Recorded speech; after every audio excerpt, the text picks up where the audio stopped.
What's up, you motherfuckers? Hey, Charlamagne the God. Yeah, Your girl K. Michelle. And if y'all want the juice, tune into Juice. tune into the Juice. Juice 901. Podcast. Make sure you check it out. You heard it. Juice 901. Juice 901, Right. man. Who We got got the Michael juice? Blackston. Who got the juice? I wouldn't understand, so I said, go pick out the music. Contagiously influential. Say what it do, but it ain't what it is. Listening to music, watching cartoons since I was a kid. Say what it do, but it ain't what it is. Listening to music, watching cartoons since I was a kid. Turn the radio on, that's my jam. Beats banging loud like the door. When it slams, music blast out.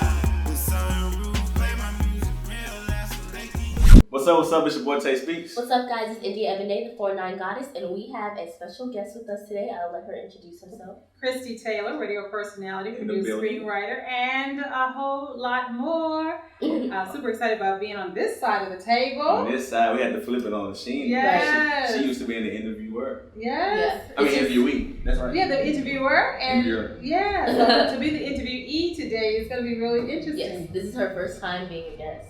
on Yes. This type of platform. And we definitely honored to have her. So, without further ado, because we don't want to build no suspense, because I want us to get nervous fast. So we're going to go straight to the questions. Okay.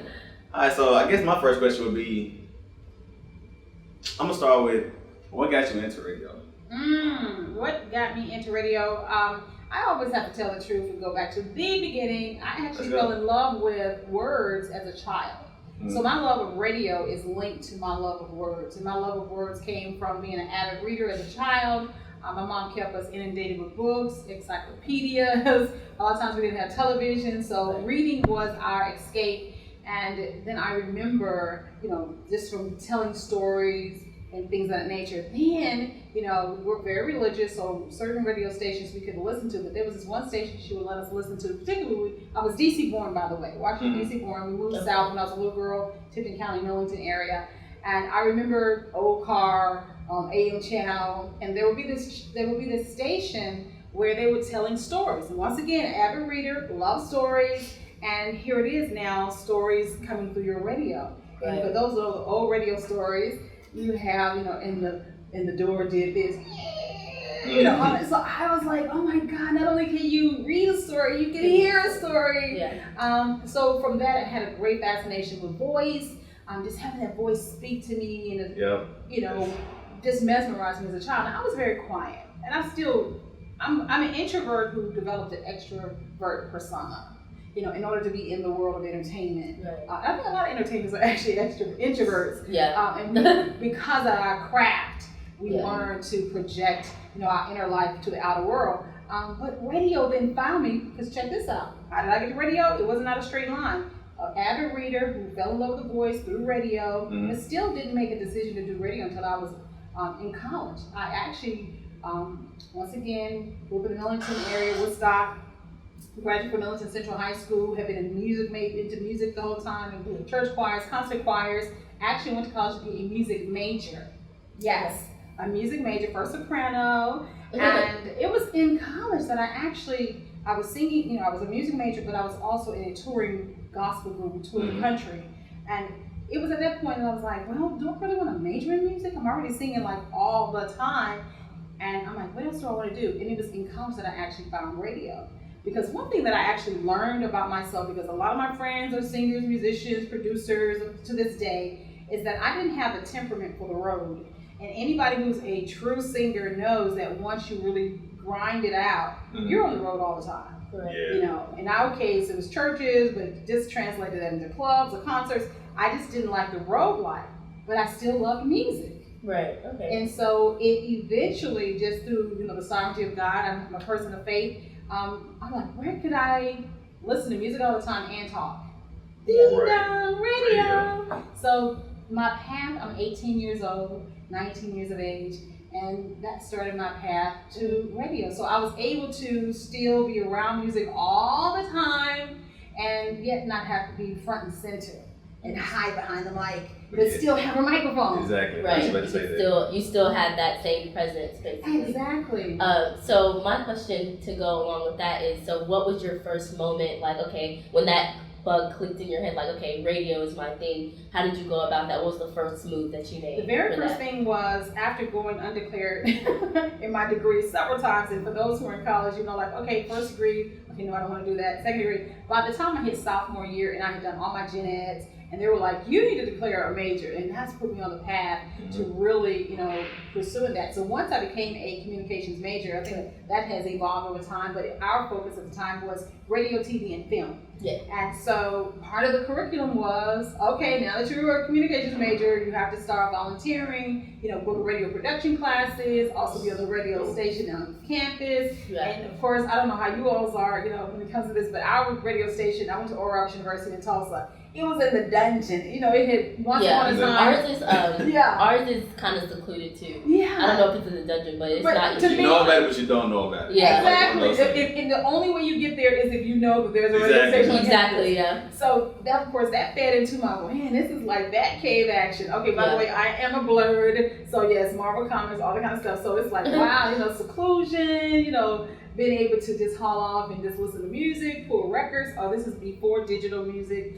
So you had actual physical vinyl, card machines, CDs. So you could stack your music, you could play what you wanted, and man, that was So like, it gave you a lot of creative freedom. Yes. So with that also, so do you like?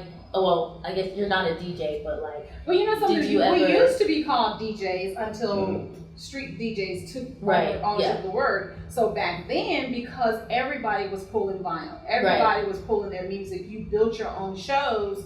No matter what the genre was, you were responsible for building your own show. And of course you had a clock, which means like you have 60 minutes an hour, you know, you had to have this many songs, stop for a commercial. You know, back then if you were doing college radio, it's like, and the food in cafeteria today is gonna be, you know, you know, so, you know, you knew certain things had to be said. Oh yeah, we have the game coming, you know. yeah. So I do got a question about that though, because I know before the camera cut on, it's like, you know, preparing for things can raise anxiety actually sometimes. Exactly. So it's like, how did you deal with that, being that, you know, you had to talk about the school lunch and you had to, like, you knew what you had to talk about beforehand, and so you know, how did you prepare for that? It's so interesting that you say that, because to compare at this stage of my career, you know, being on a terrestrial radio station that's noted in a market where everything is so pre-planned, honestly, the college years or even your early, you know, years in anything, you have more free flow. So you just know, you know the game is coming up, so that's interesting something to talk about. You know what the food's gonna be. You know if there's a Sadie Hawkins dance. You know, you just want to say something in between the music to make it sound interesting and sound plugged to include in. the student. Exactly, because that's your audience. Your audience is your students, so it's like, hey, y'all, this is what's going on. But now let's back to the music. Now, mind you, my voice, I listened to some of my old cassettes, and yes, I said cassettes. And my mom, I think, still has some. And my voice was so high pitched, because like I said, I was a soprano. So, this is Christie Taylor. You know, of course, I still have some of that in my voice, but I've learned how to dance with the music and things of that nature. But wow, it's interesting talking about my old radio years. You got going down memory lane. That memory lane. But actually, past that, I have to confess that while I did in college do radio, I actually left it. Because, once again, what was I first? I was a singer. I was a performer. I had a lot of friends in the music industry, and it's like, technically, in that time, there were no big radio personalities that were African American. So it's like, you're gonna do radio? It's like, you know, AM station, you know, things of that nature, like a WDIA and WLOK type stations in any market. So it's like, what? You know, you don't want to be, you know, on stage, light camera action, touring, and peer pressure. Peer pressure, I fell back into music, because also doing radio and just grooming myself, singers and producers, it's like, well, okay, I'll come to the studio, I'll put some tracks on, and then I'll drop out of school. Yes, I did the college dropout, Kanye West. And ran up to Detroit. I from Memphis, moved to Tulsa, but I ran and was hanging around with a lot of musicians. And not to drop names, but I'll let y'all ask me questions instead. It's so one of them. We want some of that history. Okay, grew up in church, Baptist and Pentecostal, Church of God in Christ for those who into that. But Oral Roberts University is a charismatic church, Christian school. So a lot of my friends were people that me and my brother, who I have an older sister, but me and my brother were all about the music and radio and entertainment. We would like listen to albums. Once again, the vinyl with the album credits on the back, and literally people that we used to be in Millington, looking at albums, reading the credits, like, oh my God, Thomas Whitfield, oh my goodness, Marvin Winans, oh my God, just dread. And when I went to school, because of that school in its proximity to people coming in and out of the city, we literally started meeting these people. And, it went from seeing the names on the back of the album and like we kicking it and eating chicken. Face to face. Yeah. It's like, why are we eating? Energy.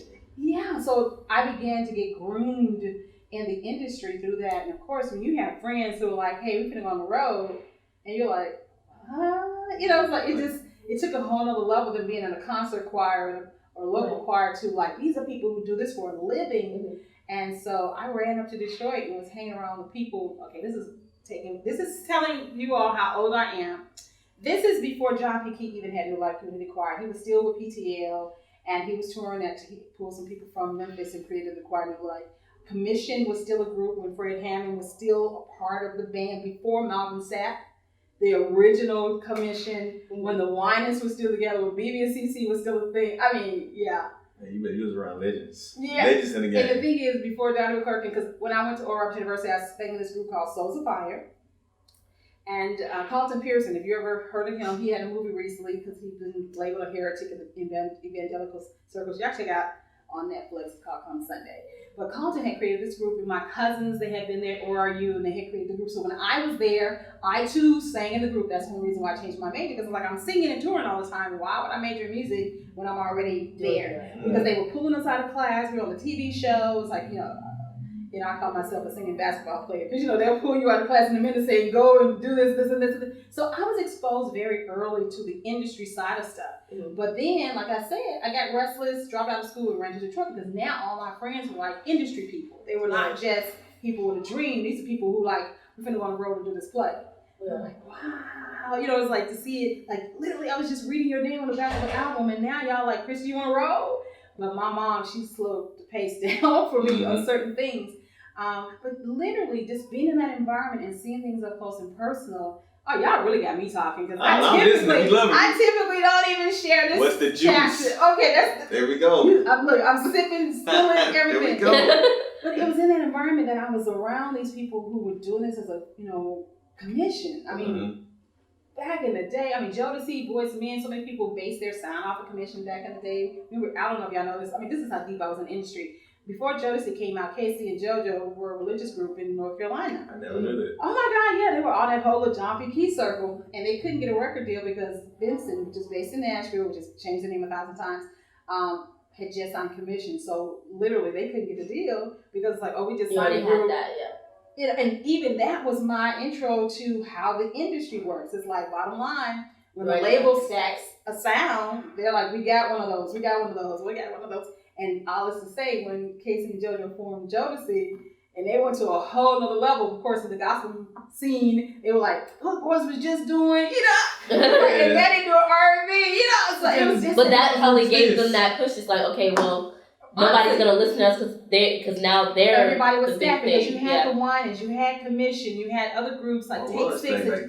Yeah, it was so many boy bands on the gospel side to when Jodeci tried to break through. They were so young. It's like bottom line, they flipped. But then that also became. I'm really showing y'all this. I was deep in this game where a lot of groups who grew up in church when Jodeci and different people started flipping, it was no longer the shame of being a Christian doing R&B because previously you were demonized. It's like, devil's music. The devil's music. The Whitney. Kind of like that sparkle type thing. Exactly. Yeah. And that's why it was so interesting that one of her last movies, Whitney Houston's last movie, was Sparkle because she was, one of those people from that generation in the 80s and 90s who was not vilified for being able to have to do both. Kelly Price, she's a church girl for real, but every album she dropped, she always had a gospel song, and we all looked for it. Take Six. So we was deep in this game. Wow. Yeah. Okay. So. I was about to ask you. So, because one thing that you said in the beginning stuck out to me. Yeah. You said when you were growing up, you just loved the sound of voices. Yes. And that's something that stood out because that's how I always was. I remember getting up at 5 o'clock in the morning going to school. I hated getting up at 5 o'clock in the morning. But the best part about that is like just I'm the type that can listen to people talk all day. They know when they get in my car. It's usually gonna be an interview, something going on. Like I can listen to people talk for hours, which I'm finding out a lot of people can't do. A lot of people actually hate it. I don't want to hear nobody talk. It's boring. Right. Which is amazing that you're doing podcasting because it is basically the dance of voice. Of course, you have the visual concept now, but just being able to hear in what would I say, the pronunciation, the way their voice flows. I mean, I really get into the. Don't let me be at a restaurant or something or ordering food and even a person working behind the counter and they have what I call a cadence to their voice.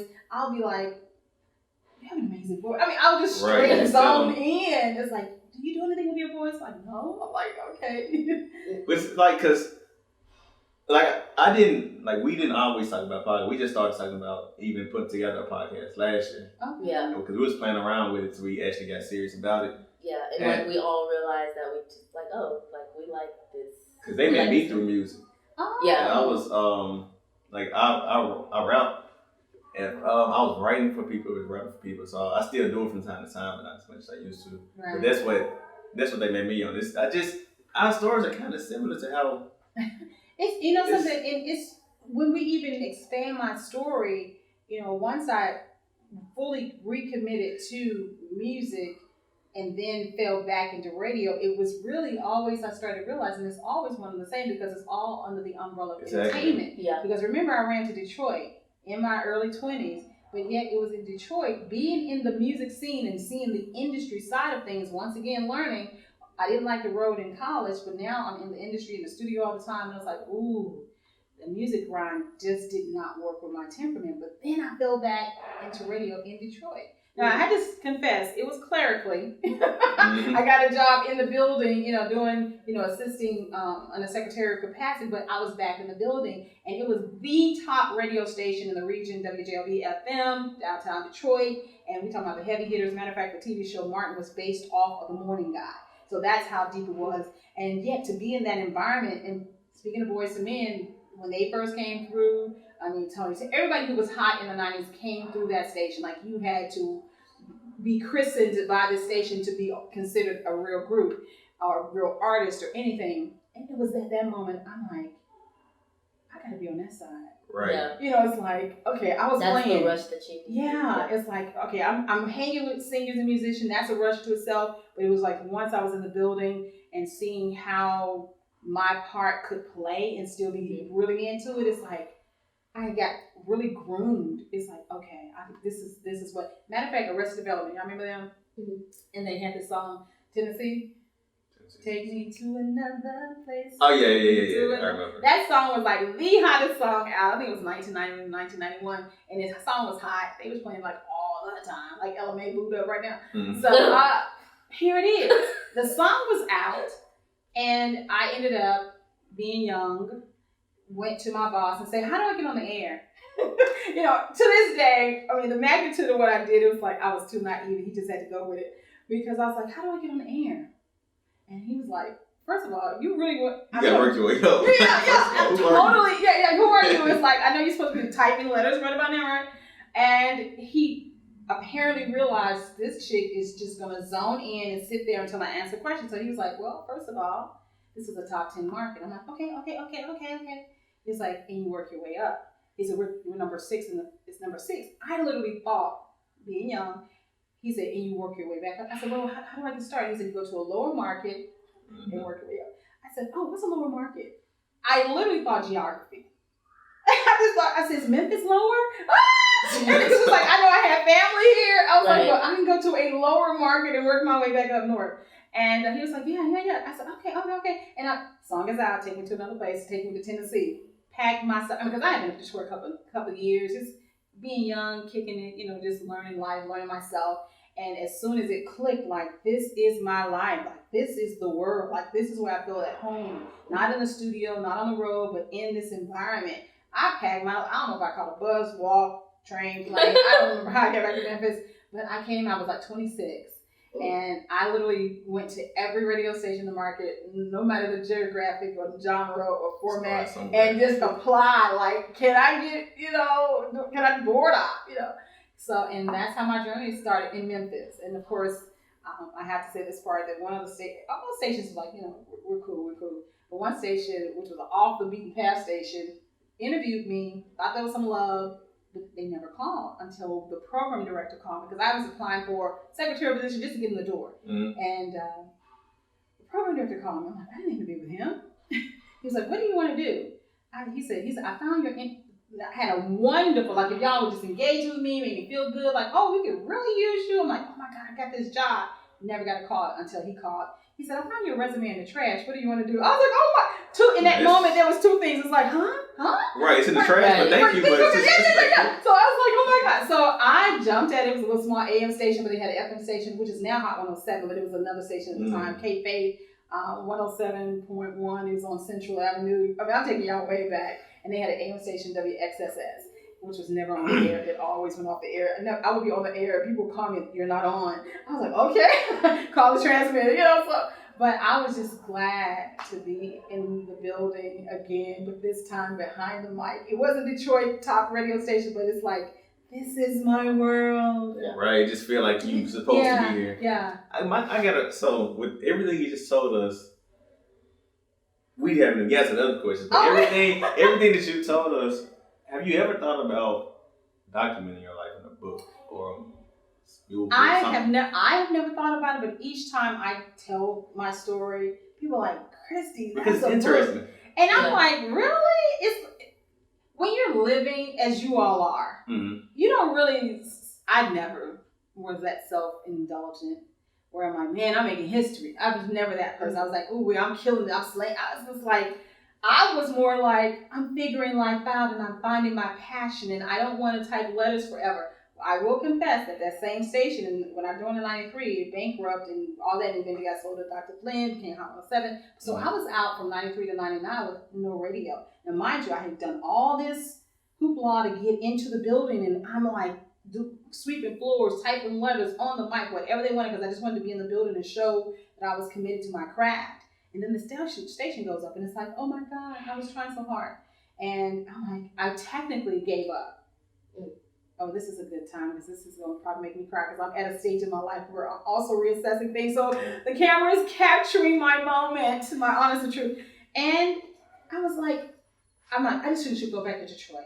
To just kick it and hang, and maybe radio is not my thing. Maybe I should have just done music. All my friends are in that. I'm trying to, cut my own path. Yeah, it's not really working. You felt like you were trying to take too much control, and and it's like, well, shucks, maybe if I just my brother, everybody else is doing music. I could have just stayed and just, did the pit singing and the and the tours and. Why did I try to cut my own path and came back to everything? Like, it's like, it's like, that's how I should prime, because if you're in the music game, you definitely don't want to be in the music game in your late 20s. You should have did it early. So I'm like reassessing my whole life. And I was out of radio and everything created for like 6 years. Only creative thing I tell people I did was type letters. And I found, though, my poetry set. Back in the day, it's real hot now, but I started like Ekandaya Bandele, who's over Hadley Theater. We were on the Firehouse. I would go over there to the Voices of Fire. We would do that was my creative outlet. We were, once again, a little space like this, just doing a little poetry with 6-7 people. But I was like, I gotta get my creativity out. I had girlfriends who were painting. I would just paint my wall like I had a bare room. I literally painted the whole bit because I was needing to be more than anything. If y'all get anything out of this, I am a creative and I have to create. Somehow, no matter what, whether it's radio or something. So when the 6 years ended, Michael Adrian Davis, I got to give him love. Because Michael Adrian Davis, I met him at that first station.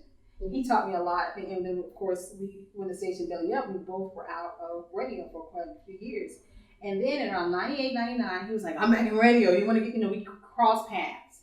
Hadn't seen a lot of those people in years. And I was like, man, I got a real job. My checks are not bouncing, because our checks had started bouncing and everything. That's how bankrupt this mom and pop radio station was. And I said, well, only call me if y'all get something on the weekend, because I got a real job. My checks is direct deposit, what. Even though, and I'm on the little poetry scene, I'm doing a little acting, And sure enough, 99 the light. He was like, well, you want to come just start doing some commercials so they can hear your voice? So I would come on the weekends. He would put me. We were 99 the light at the time was part of JLB, all on downtown in Union. I know the old K97 DIA building is now condos, which is amazing. But Yeah, literally. I would just, pull in the weekend. He said, come voice this, blah, blah, blah, so they hear your voice.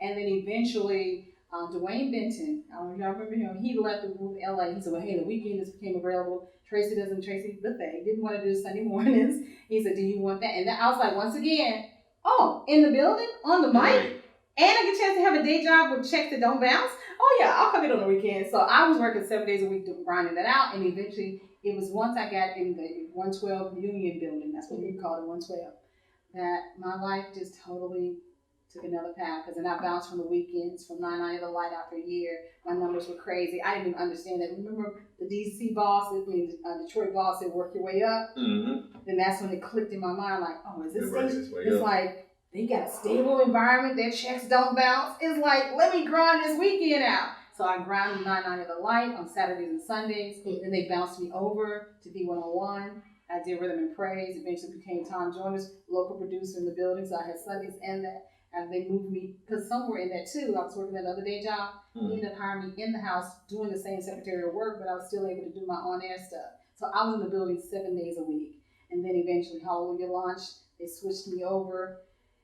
And here I am. But once I said, my life, I'm not thinking I'm doing anything interesting. I'm just thinking I'm an artist. I create. I have to create, and I have to do it with all my might, because I committed to myself during those 6 years when I was the most creative thing I was doing, writing letters, that I no longer ever wanted to live a life where I was not living my life creatively and getting paid for it in some form or fashion. Somehow, and being that you said that, leads me to my next question. So, because you said somehow you have to create. I have to. So I was scrolling through your Instagram.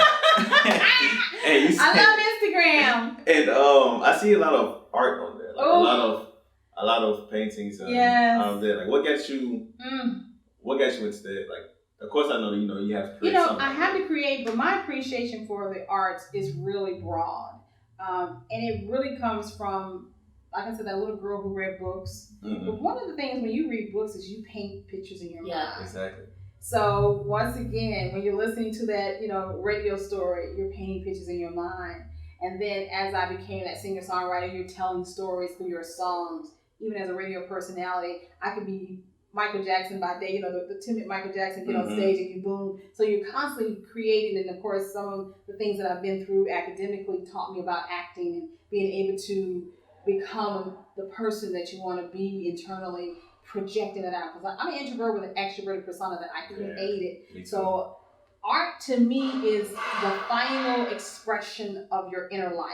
Yeah. But you're doing it in colors. And I can't even explain. I paint therapeutically. I'm only close friends have really seen my stuff. And at some point, though, people during my non-creative years when I was just typing letters, I actually was in a couple jobs, and they were like, "You write poems?" Because I write poetry, songs. I do therapeutic painting. That's what I call it. Because I haven't really, tried to do it as a visual expression of my art, creative self. But check this out. They would start buying my little.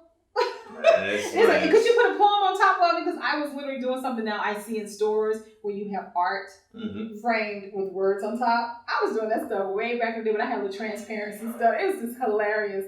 And when I see art now, I see the ultimate expression of myself, and I sometimes wish, like, oh my God, I wish I could express my creativity that way. So that's why I post a lot of art, because I see myself and art speaks to me, and because it's telling me a story. Do you have a favorite artist? I fluctuate. I don't have a favorite artist, visual artist, as much as I have a favorite art form. I love expressionist art, but I also love Cubanism, and I love any type of artist that uses rich colors. Now, locally, one of my favorite artists is Ephraim, Art Village Gallery downtown, because he uses a lot of bright colors and he tells his stories very expressively. Now, I have to say this too. I'm loving the fact that since I've come back home, because I've left a couple times, is that now we're finally having what we call street art, graffiti, whatever you want to call it. And I think he goes by Alive Paint, Jamal Bullock.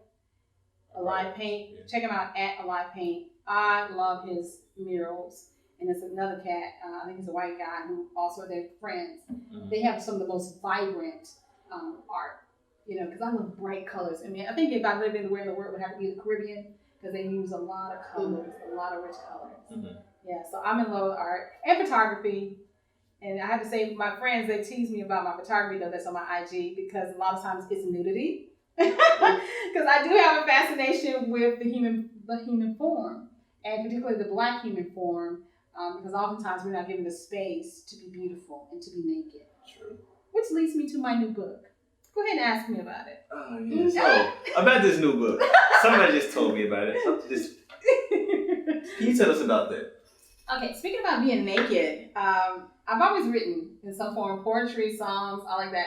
And I decided this year to stop being stingy. Because I have to confess that in all of my having a public life, I'm very stingy with myself. And I'm trying to overcome that by sharing more of my other parts of me. So poetically speaking, relationship dynamics, and sometimes I have to say that I'm grateful to this heartbreak because they sparked in me my poetry that I hadn't been writing in a long time. About 2 years ago, I started writing these poems out in the midst of this emotional connection.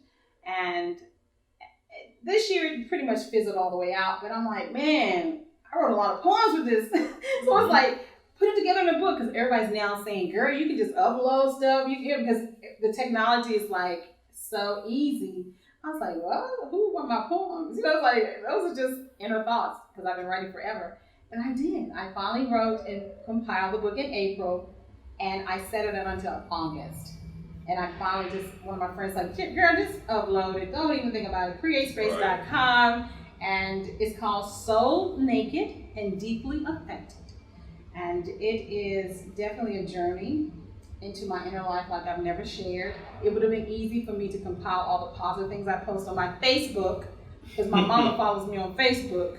So I put all my spiritual, inspirational, motivational on Facebook. on the Facebook. Put that stuff on Instagram. But on the IG, in the IG stories, I think that's a common thing between everyone. Right. But check this out. So here it is. I finally did the book, and I'm finally going to do a party in November. And somebody say, when are you going to tell people you released it? I was like, I just don't even overthink anymore, because I'm also a perfectionist and I'm healing myself up.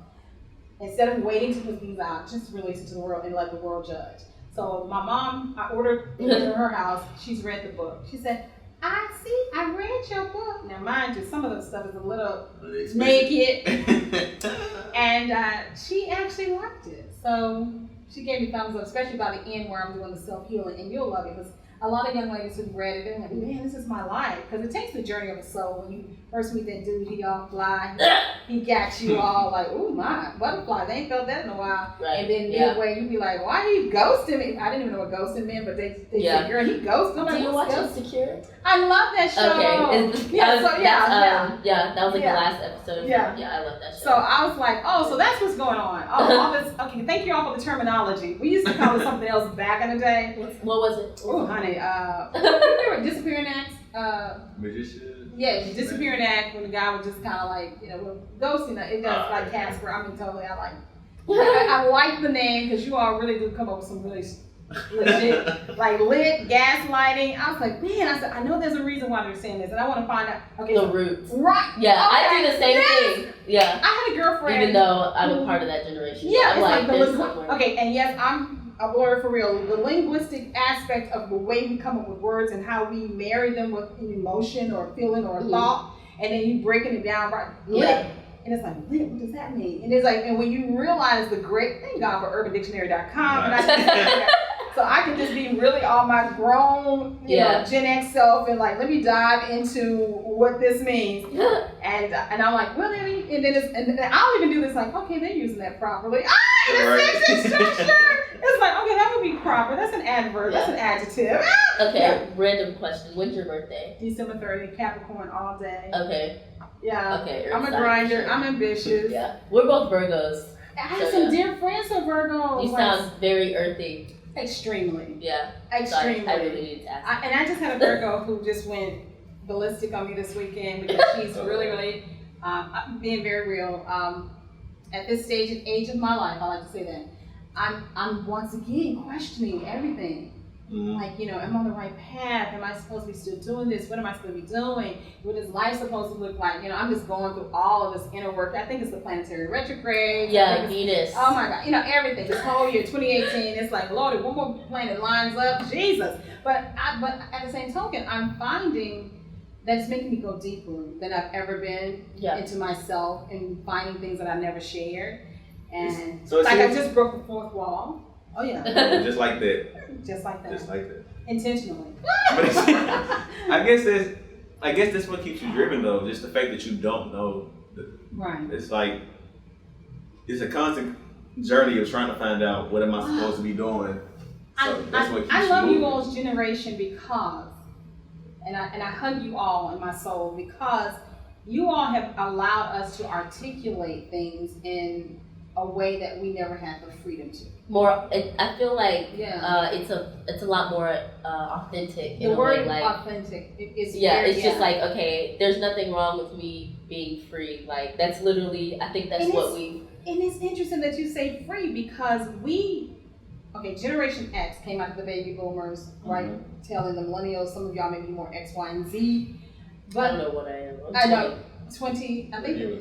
I'm I generation. I think. Okay, they gave another alphabet. That's right after the millennials. Oh my God! Oh, there's a Y. Mm-hmm. Okay. I. An I. It's called it's post millennial. Yeah. Well, basically, it didn't make the cut. Yeah. Right. And see, for me, they try to now put me in the baby boomers, but I'm really a Gen Xer, and I'm really timeless. I have to confess, I'm across all generations. Really, my mindset, my thoughts, processes, because I remember, Detroit years had this guy totally in love, madly in love, madly, like insanely in love with him. And in my attempt to grasp life in the world, because that's when I was evolving and learning myself, this church girl, deep southern church girl in the north, trying to learn certain sensibilities, he would say to me when I would engage him, oh my gosh, you're just universal, you're universal. And I thought that was such a slam, like, no, I don't want to be universal, I want to be local, I want to be small-minded. You don't want to be accessible. Yeah, I don't want to be accessible to the world thoughts, but I didn't say that then. I just cried and like, no. In the inside. Yeah, like, love me in spite of my universality. But the older I've gotten, I know, right? The older I'm, in my aging and in my changing, I'm like, man, that was the best backhanded compliment I ever received, because the more I grow, I am really universal because I am beyond the scope of all that is. Because I'm constantly looking within myself, turning it over. How can I not even reinvent myself, but evolve? Like I said earlier, I try not to be busy anymore because busy was my lifestyle. I'm now trying to evolve, and that has now become like my journey. Mm-hmm. How can I beat myself? How can I best myself? How can I improve upon whatever I became and become something better? Not so much busier, not even maybe loftier. Well, how can I become a better human being? Yeah. How can I evolve? What makes you the best you? Yeah, what makes me the best me and makes me the best me now? That is my identity crisis right now. Real talk. Yeah. It's like, what is the best Christie now? And I don't know. And that's fine. And thank you. That's why I love your generation. That's why I love you all, because you all will say in that moment. And it's fine that you don't know, because back in our day, you had to know. No, not had to know. Yeah. You had to know and articulate it and communicate it to the tribe. And I think that's literally what I'm going through right now with my parents. Yeah. And I'm like, my parents I have both Gemini parents. They're very logical. My brother. Oh, they're very just logical and plan, organized. And I'm a Virgo. I think that way in my head, but my heart is more. Wow. Like, right now, it's like I'm coasting. I know I know what feels right. Can I do what feels right? And my dad was like, that doesn't make any sense. I don't need sense for feeling. It's amazing that you said two Gemini parents and they were logical, because all of I'm a Capricorn. They are very creative. They're very creative. Yeah. And I have a brother and some of my dearest friends and some exes who were Geminis, and it drove me crazy because I am all the way linear. It's like I need to know right now, before I start the journey, where are we ending up? And I cannot literally move until I know the destination. Yeah, it's So thank crazy God for because GPS. really I'm supposed to be more like them and they'd be more like me. They are very creative. Like I see a lot of myself in my parents.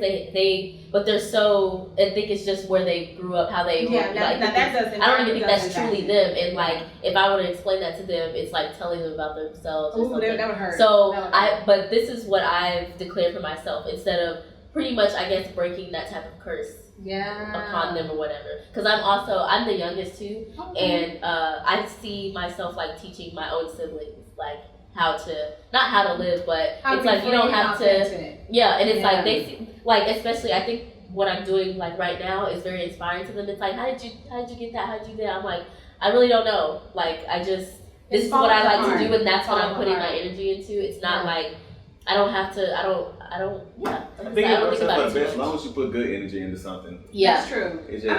And let me be the older person at the table. And sometimes it doesn't work out all right.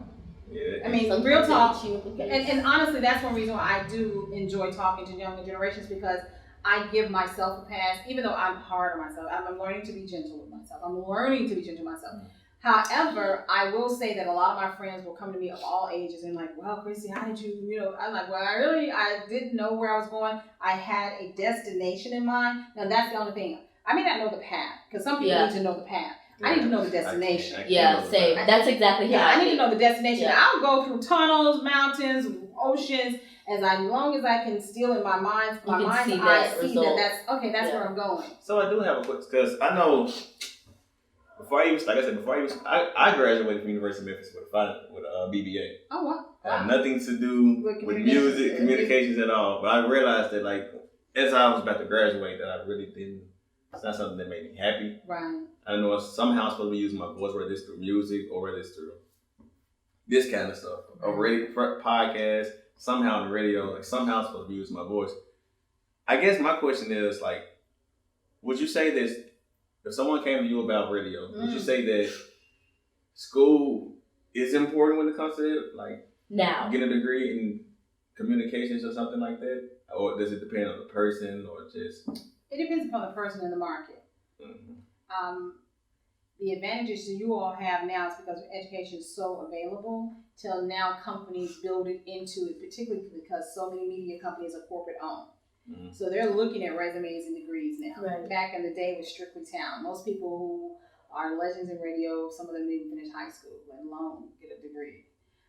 I did the merry-go-round. I dropped out of school, fell into radio, and then after all of my life, in the book that I'm telling that I haven't written yet, it was once I actually got in radio full-fledged here in this market and even wrote a movie that I'm like, you know what? It's 20-something years later. I'm going back and finishing that degree. And most people literally was like, why are you going back? Because people get degrees for jobs, like the job you have. Mm-hmm. So I speak to it from a human resource perspective that, yes, oftentimes now because corporate owns broadcast companies and typically the marketplace, depending on what market, they're going to look at that degree, they're going to look at that resume. But in a market like Memphis, real talk, you have Memphis is just so unique as a radio market because we have so many radio stations. Some radio markets don't have this many urban stations, and that many opportunity. I mean, of all different genres. So you can find a station because it's so competitive. Like, well, can I get in on the weekend? Y'all need a relief,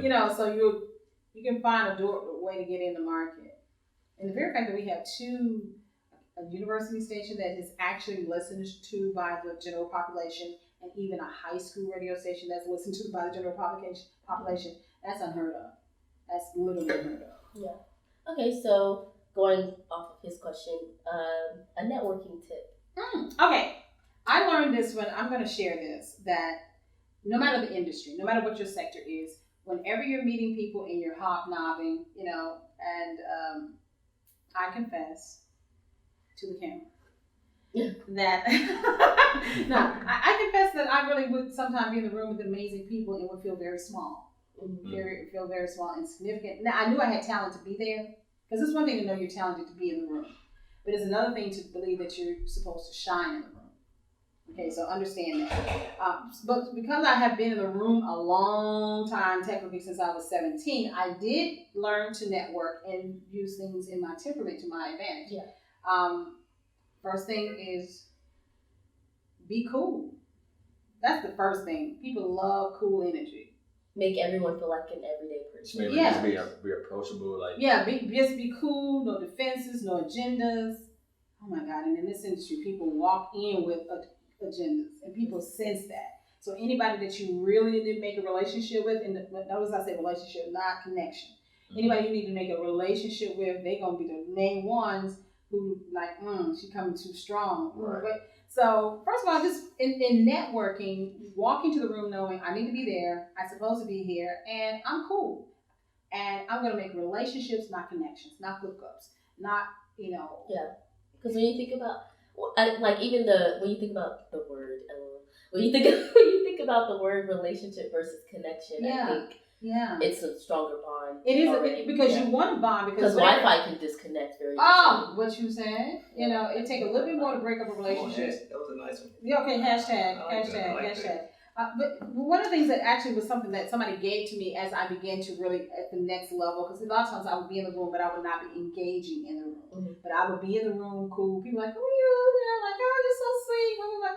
But to start moving in the room and being influential in the room is that anytime somebody, particularly of a higher status, and y'all hashtag, write this on your, so important. Once they get to a place they feel comfortable with you and they engage with you. Mm-hmm. They want to know your name, why you're here, what you do, because that's always the general true networking thing. Like, who are you? Yeah. And not only who, all right, hello? That was an alarm. I don't know what I had said. It's like you want to make sure that, first and foremost, is like once someone of interest wants to know who you are, what do you do, what do you contribute to the world, basically, that's what they want to know. How can you help me? Don't be offended by that, first thing. But the second thing is like once you have that connection, even if it's a brief connection to build a relationship, is you flip it around, even if they're way more important, $100 million in the bank, and say to them, this is a tip somebody gave me, and if there's anything I can ever do for you, let me know. Because people want to know what that's exactly what they want to know. It's like how can you be an addition, or how can we help each other? Because it's like, now mind you, I was in the room, a weekend radio personality, hanging with chicks who were movers and shakers, and they were telling me, next time you talk to the mayor, or the next time you talk to this person who's over this company, and they're engaging you because you have a pleasant personality, but just and flip it around, because you already know their resume, you already know what they came in the room with, you know everybody's already jockeying them, and you're going to stand out because you're going to say, if I can ever assist you in anything, let me know. And I literally asked her, I said, how can I help? I'm just and this is where I was up to, a weekend gospel radio personality, and she said, sweetie, they have mamas and daddies who go to church. Their mama may have a women's day, and they'll remember the time you said, can you help me? And they'll think, oh, that's the girl who does gospel on the weekend. My mama needs somebody to MC their little church program. You just became important because their mother is important to them. And I was like, OMG. Because now I was like, I'm not insignificant because I have a gift, which I wasn't fully aware of, but beginning to see that I may not be able to help that individual person in their immediate right, but family member like, y'all met Christie Taylor? She was so sweet, honey. She loves the Lord. Have her be the MC in y'all church program. And this basically goes to you never, and you never know who knows who. Exactly, you never know. So, and even if you do know who knows who, will they tell them about you? Exactly. Fourth wall broken again. Intentionally, because let's talk to that. Networking, so introduce yourself, be friendly, be open, and just at the end of the conclusion, just say, and if there's anything I can ever do for you. Now, hashtag be wise. Say hashtag be wise. Say hashtag be wise. Hashtag be wise. When you open the door to that as well, the flip side to that is also know your limits. Mm-hmm. Now, I have navigated this city without being born and raised from here. Memphis is very, very, a lot of people say cliquish. I like to say tribal. We're very neighborhood, community based. We like to know where you're from, who your folk are, what school you went to. Those are identifiers. We need to know you're cool, that you passed the test. And I remember saying, man, you got to know somebody's grandmama handshake, password. You know what I'm saying? That's just to get through the gatekeeper, not even get in the room. But with that being said, I've been able to navigate this beautiful city full of these type of things because, number one, I did not commit to anybody's agenda other than my own. My agenda is to inspire. So that means any circle I go in, what do? I inspire. So let your networking or the basis of who you are, no matter your skill set, be broader than what you do. I know my commitment was not to my radio career, me being an artist. Beyond those things, who am I and what do? I inspire. Hopefully just through living life, by waking up every day. It's like, woo, Chrissy, come on, let's do this one more time. Let's post some of this gorgeous on IG. Lead me to my next one. Next question. Next cue. Power affirmations. Oh, my power affirmations. I see you love them. I love power affirmations. Like I was scrolling through them, like, okay, let me actually stop and try to read some of these because it's I'm trying to frame this question the right way. Do those keep you going every day? Like, of course, do you do it just for other people or just mainly to remind yourself? Or just a little bit? I'm a preacher who preaches to myself first. Gotcha. That's real talk. Oftentimes, if you go through my world, pay attention to my ideas, what I'm posting, I'm always talking to me first. And it could be something that is extremely personal. Like I'm in that moment needing to remind myself that I am amazing. So it's kind of like Issa Rae when she raps in the mirror on Insecure. Yeah, that's why I love her. I really love her. Because she really talks to a lot of things that people, African Americans, don't allow ourselves to see when we are at our most vulnerable. And the thing is that I think that I'm very, I did something yesterday called Controlling the Narrative, over the weekend. And I have to confess that your narrative is your story. It's your stringing together accounts and events of your life. But you control what narrative you share to people based upon who you're around. Yeah. So my social media life is my choosing to share certain things with you. But one thing I do share that goes back to being authentic is that I am constantly a woman evolving. Constantly a woman healing herself. Constantly a woman rediscovering and discovering, rediscovering. I mean, just literally just woo. Because at the end of the day, I could never desire to be who I was last year. As a creator, that is like the death. Yeah. That's the freaking death. You gotta like, somehow. You know what I'm saying? It's like, okay, y'all just said I was the most amazing. I was the most amazing speech ever. You mean that was like my last one, and I'm only, it's like really? Yeah. It's like, you mean I've already topped out? So then that's why I said my only competition in anything is me. So I'm also always trying to beat myself, best myself. And when I hit my own emotional walls, that's when I go to what I learned in my 20s.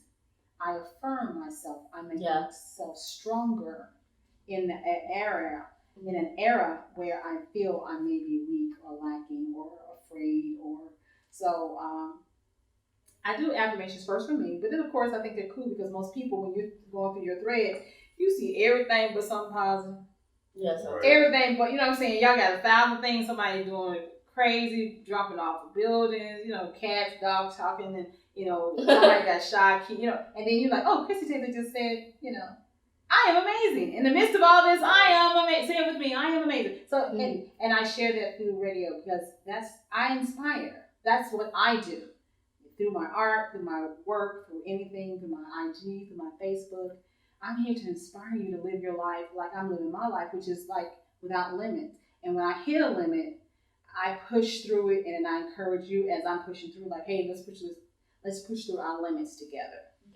Yeah, so let's level up. Great way to look at it. Yeah, because it's like, here's a real talk. You all are friends. You all on this grind together. The last thing you want to do is outgrow your friends and you find yourself without support. You always want your tribe to rise with you so that you know, first of all, somebody who knows your journey, and at the same time, who knows the truth. And who knows the truth. And that's what, to me, that's what I do. So yeah, I'm all about the power affirmations, about powering up. Oh, it definitely helps. I mean, especially because you might not be the only one in that headspace. No, because remember the guy who says on the backhand that you're universal. The truth is I am, because every man, woman, boy, and girl we all, no matter how freaking successful or how underdeveloped we are, we all have to overcome ourselves at any level. So when I tapped into that, I was like, man, we all need to keep like somebody rah-rah cheerleader. We always need a cheerleader. So I love now that African Americans, Black people, Negroes, what the colors, whatever you want to call us, the Blacks. Mm-hmm. Okay, that's me being funny. Okay, I hope y'all got that. That was the Blacks is me being funny. But I like the fact that we're now saying check on your strong friends. Yeah. I mean, real talk. Check. I was in my 20s. I had a very dear friend. We're cool to this day. She made going to therapy vogue. I mean, she worked for Blue Cross Blue Shield in Michigan. I was stressing out, trying to figure out my life in Detroit because I was losing my mind because I was meeting me for the first time without the church, without my mom, without family, and I was meeting Christie. Really, undoing. Unlearning. Yes, I was, and she was like, "Girl, you need to go." And I'm thinking, tell me go to prayer. Right. You know what I'm saying? And she was like, "You need to pray on it." Yeah. She's like, no. You need to go talk to somebody who doesn't have a vested interest. In the outcome. And the way she explained it, and she's such a Vogue diva. So I was like, oh, is that what uppity African Americans do? So it's like I'm a country girl from the South. It's like, oh, is that what we do in this environment? We go check in with ourselves. Yeah. And ever since then, I'm an advocate. So it's like check on your strong friends, check on that quiet friend, check on the one that's talking the most. Exactly. That's the real one to check on. The one that you go to advice to before, the one who has the most advice to give all the time. Imagine, you're always talking to them. They're carrying your energy to some capacity. Yeah, so, and honestly, I'm that person in my tribe, and I have learned, and now my friends are like, okay, I call you, but what you got going on first? And that's been like major love in the last several years. It's like, I was like, so actually, and at first it was off-putting because it was like, no, I'm good. Just tell me what's going on with you. And it's like, no, what's happening? Because you're too quiet. Or no, I was like, okay. We haven't talked about you lately. We haven't talked about you lately. And everybody's evolving. I told my line brother that yesterday. Yeah. I was just talking about what's going on with me. And I was like, wait a minute. Bro, we never talk about you. Like, what is going on with you? And the thing is the person who never has the question asked, for those who work fourth wall broken, they're going to, for a moment, be like, push back. He's like, no. Because you live in life, you hitting the concrete like everybody else. Yeah. So, especially if we're friends. Yeah. A tribe is usually very in sync with each other. Exactly. To some capacity. Yeah. Well, I'm super excited. You got one more question for me because I know you came ready for me. I got plenty of questions. I mean, I'm good. You actually answered a lot of my questions. Yeah, it was like in the mix of everything. Yeah. It was in the mix. Yeah. I guess my last question would be, because we have podcasts, we have radios, like different platforms to use your voice on. Do you think the radio is becoming obsolete now, or never? Do you think? Look, I quickly said that. Never. But everything evolves. Mm-hmm. How people get their information will always change. Because I'm all about what attracted me going beyond the voices. What I loved about media is that when I was in college and I made that switch from music to media, I realized something, that whoever controls the media controls the masses. Yep. How you control the masses will always change in how they do it. So radio as terrestrial radio will never change. You still got satellite, you still got two-way radio. I mean, you're going to always have some form of it. Where will people get the bulk of their information? That will change. I feel like radio actually, because people aren't really, the way that TV is being projected and crafted now is different. Like, it's not really TV, it's through some type of app or system or whatever. And I think our iHeartRadio is kind of doing that same thing, but I actually feel like radio will eventually take a bigger turn because nobody has the attention span right here. It's right here. Because we love music. We just want to hear it. We're not really trying to we're not trying to lock in like this. We're trying to lock in like this. Which is the reason why I said radio will never die, because technically, anytime you're transmitting a signal or an airwave, that's radio. Mm-hmm. The device whereby you receive the information is the only thing that's changing. Because that's one reason why, let's go back in the day, telephone companies, Ma Bell, AT&T, they owned all the things. They broke it apart, but what have they done? They gobbled themselves back together. Mm-hmm. So radio has done the same thing. It's like, okay, so y'all want to listen to it on the phones now. okay, we're gonna buy that company. So did Yeah. they really Pandora stuff, yeah. So did they die, or did they just eat up the babies and it's all a part of themselves? You know, so now we're going through laptops. Oh, we're going through a watch. So you're still transmitting air signals over the airways. So that's technically radio.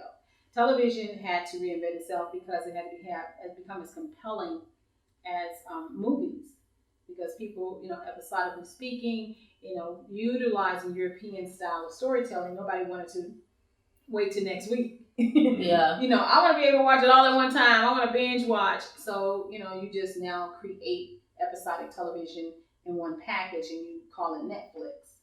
But it's still television. It's still the same thing. It's the same thing. The devices are just changing. You'll always have that. You'll always have the jester. You'll always have the court jester.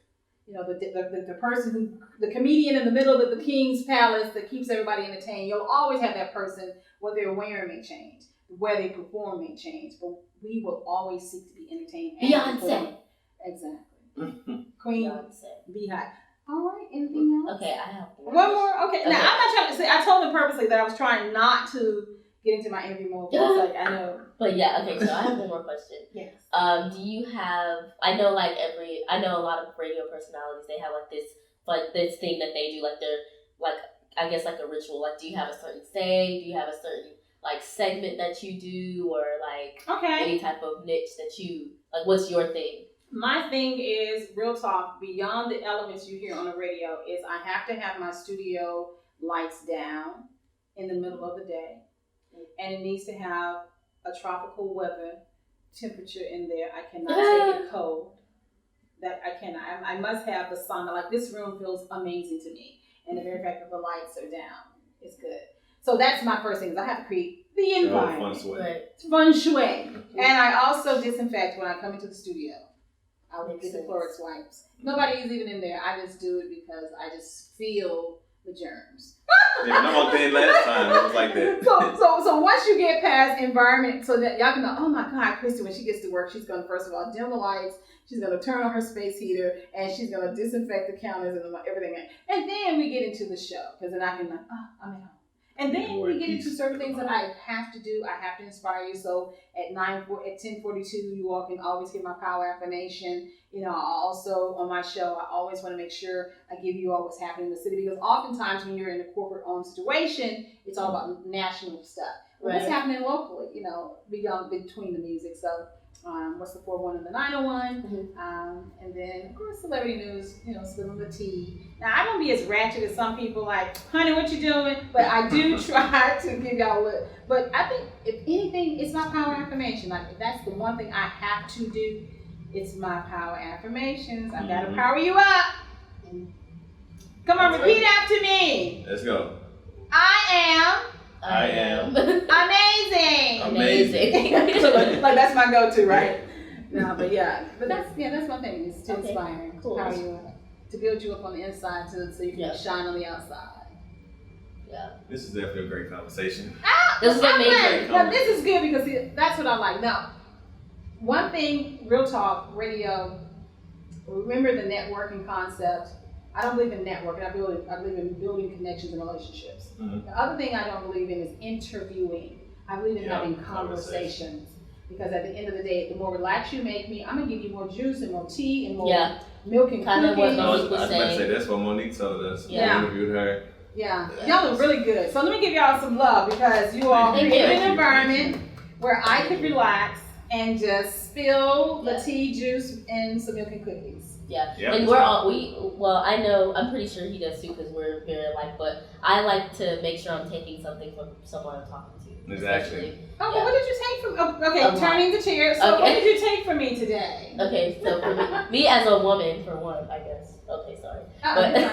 But I think me as a woman, I think I found a lot of similarities, and we're probably well in age distance apart. So I think that. But I'm timeless, so we're the same age. Yeah, probably at the same time. You're probably older than me. It just made me a lot more comfortable with myself. It's wow, because that's literally, I think where you were talking about you were at your age, I'm in that space right now, but I'm so secure with it at the same time. I'm not I'm alone but not lonely, and like I'm lost but I'm like, okay, I'm fine though. Like Look at her whatever. doing Sabrina Yeah, whatever. Confidently Lost. Yeah, that's. I love that song. I actually used to listen to that like every morning. No, seriously, but, that's a great song. But yeah, I took more. I guess I could say I took it personally. Yeah, me too. Yeah. So yeah, I learned. I just kind of saw myself for a second. Thank you. So it just made me. It was kind of like my own reality check. Beautiful. I hope the reflection is because you're beautiful. It's great. Thank you. But yeah, so that's the biggest thing that I learned, and then also like just because we want to kind of be in that same space. I'm not really sure yet. Right. It's like in this. I'm not sure yet, but I know that I love writing. I'm a journalism major. I've always written. And I watched the Quincy Jones documentary or whatever. And so what's dope. crazy is when I was in 8th grade, I got a keyboard or whatever, and that's when I started writing. Like I was like, I want to write songs and stuff. I'm like, I got a keyboard, so I can do anything now. Yeah. And so that's where that, and I didn't even know that journalism was a thing until like high school. So I was like, whatever this means, I'm gonna just go at this. So I always just like, okay, that's close enough. Let me just go in that direction. So yeah. But anyways, what about you? But we did. What I took from it. One, like I agree with everything that Indy was saying. Basically, like I saw myself in a lot of your experiences. Or we talked about even just riding in the car in the morning, just listening to voices all day. Yes. That's what got me being unsure, like India said, about if I'm supposed to be doing radio, is it music, is it podcast, is it just helping people out? I'm supposed to do speeches. I don't feel like I'm supposed to be doing that. Yeah. But it's like, just somehow giving my voice is my struggles to me.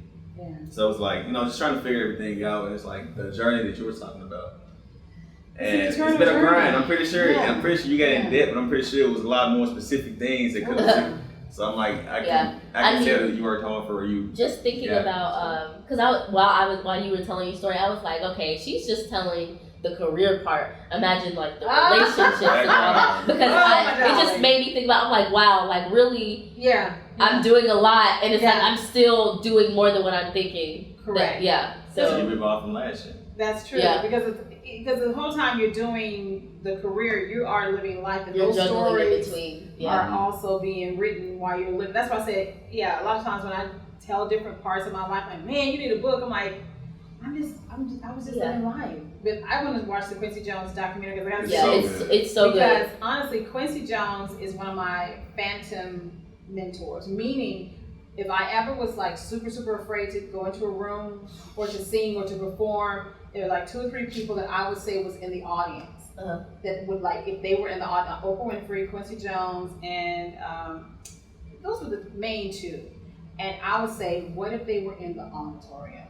Exactly. And honestly, anybody else at that point is below them. So it's like, if I can say I'm talking to Quincy Jones and Oprah and I'm putting on my best face, anybody else in the room, I'm like, I'm good. So they were like my go-to, like I would want to perform the best for them because I love them and they're masters at their kind of like someone you're in love with. Like if my crush. I didn't know Quincy Jones. He has started off Oprah Winfrey's career. Yes. Like it's like you can imagine when he did that. I was more endeared to him because it's like, oh my God, their paths crossed. Yeah. Because it's like I always loved them separately, and when they did The Color Purple, I was like, I knew in the cosmos that those 2. Yeah. You gotta love the documentary because he was involved with a lot of people. Yeah. He's the stepping stone for so many things we didn't even. Yeah. Seriously. Yeah. And listen, I'm talking about his life. Period. Like personal. Amazing. Life. I mean, from a child. Yeah. His obstacles, the things he. It was dope though. Yeah. But we definitely appreciate you for stopping by. Yes, thank you once again. Thank you. Pray that we enjoyed this great conversation. I'm pretty sure we hope that you're inspired by this entire thing. Thank you. Because we definitely were. Definitely are. But yes. Well, thank you all for giving me a space to share. This felt good to be on this side of the table. Yeah. Something different. Yeah, very different, but it felt free. But like you said, thank you. Continue to keep subscribing to Juice 901. We appreciate everybody who does that. Can you say these people tune into Juice 901? Go ahead and give it to me. Hi, I'm Christie Taylor, and be sure to tune in to Juice 901. Yeah, who got the juice? Got the juice.